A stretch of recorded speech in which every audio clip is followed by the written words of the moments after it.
சென்னை மாணவி பாலியல் வன்கொடுமை வழக்கில் குற்றவாளி ஞானசேகரனுக்கு ஆயுள் தண்டனை விதித்து சென்னை மகளிர் நீதிமன்றம் தீர்ப்பு வழங்கியிருக்கு.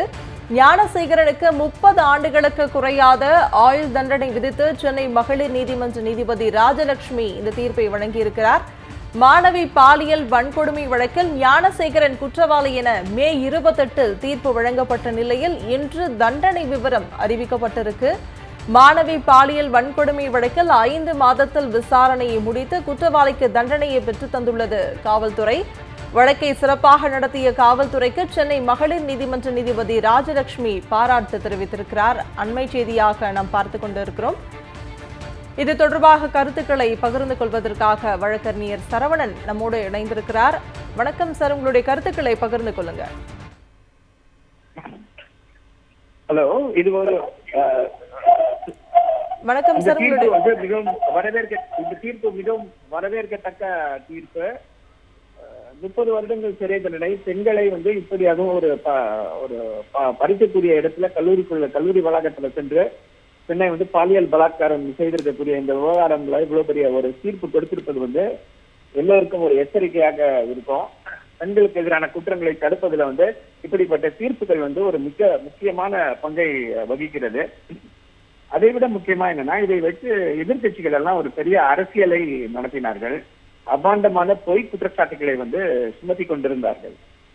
ஒரு பக்கம் அதிமுக என்ன சொல்றாங்க, நாங்கள் தான் நியாயத்தை பெற்றுக் கொடுத்தோம் அப்படின்னு மாற்றிக் கொள்கிறார்கள். இன்னொரு பக்கம் என்ன சொல்றாங்க, இல்ல இது நியாயம் இல்லை, யாரு அந்த சாரு அப்படின்னு திருப்பியும் கேட்கிறாங்க. அதிமுகவினர் வழக்கு தாக்கல் செய்கிறார்கள். வழக்கு தாக்கல் செய்து சிபிஐ விசாரணை கேட்கிறாங்க. சிபிஐ விசாரணைக்கு உத்தரவிட முடியாது, 3 அதிகாரிகள் விசாரிப்பாங்க அப்படின்னு சொல்லியாச்சு. உயர் நீதிமன்றம் சொல்லியது. அவங்க 3 அதிகாரிகள் விசாரித்து பிப்ரவரியில குற்றப்பத்திரிகை தாக்கல் செய்யறாங்க. ஒருத்தர் நாள்தான் தாக்கல் செய்யறாங்க. அப்ப இவர்கள் யாரு அந்த சாரணி இப்ப கேட்கக்கூடியவர்கள் ஒருத்தர் மேலதான் குற்றப்பத்திரிகை தாக்கல் செய்யறாங்க அப்படிங்கும்போது உயர் நீதிமன்றத்தை மீண்டும் அனுப்பியிருக்க வேண்டுமா இல்லையா, இல்ல உச்ச நீதிமன்றத்தை நாடி இருக்க வேண்டுமா இல்லையா, இந்த விசாரணை மேல எங்களுக்கு நம்பிக்கை இல்லை, இப்படி இருக்குன்னு சொல்லியிருக்கணும். அதை சொல்லவில்லை அவர்கள். ஆனா இப்ப தீர்ப்பு வந்த உடனே திமுக அரசுக்கு நல்ல பெயர் வருது என்றவுடன், இல்ல இதுல பாதி நீதி கிடைத்திருக்கிறது, நீதி கிடைக்கவில்லை, இது யாரு அந்த சார்ந்து திருப்பி கேட்கிறாங்க. மக்கள் எழுதி நகையாடுவார்.